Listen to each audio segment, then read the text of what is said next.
Nagpanggap daw na turista ang pinaghihinalaang Chinese spy sa Palawan. Nahuli rin sa magkakahiwalay na operasyon ang umano'y iba pang espiya ng China. Magbabalita si Elaine Fulgencio.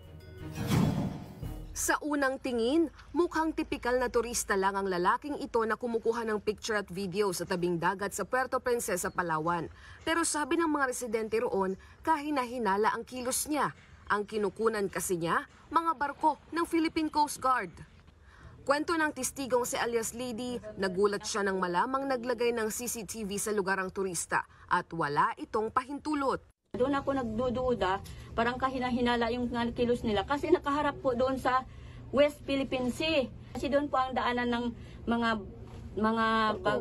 barko ng mga Coast Guard, Philippine Navy. Kinunan daw ng video pati ang Naval Detachment sa Ulugan Bay na bahagi ng Naval Forces West. Nagpapalipad din po sila ng drone. Doon yung barko lang po ng Navy po yung picture nila po. Sa investigasyon ng NBI, nagpakilalang Taiwanese nationals ang mga turista na Chinese nationals pala.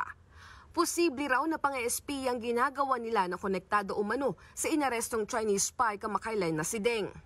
Itong grupo nito, sila po ang nagmamanman doon sa Palawan. No? Naglagay po sila ng CCTV camera, a high-resolution solar-powered, yan po ay military grade. No? At hindi available sa Lazada at any market here in the Philippines. Yan po ay manufactured ng Hesai company na doon po sa China.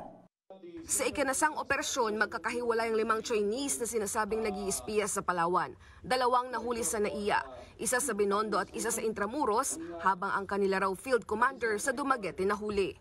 Yung nahuli namin sa Terminal 3, they have just committed the crime of espionage.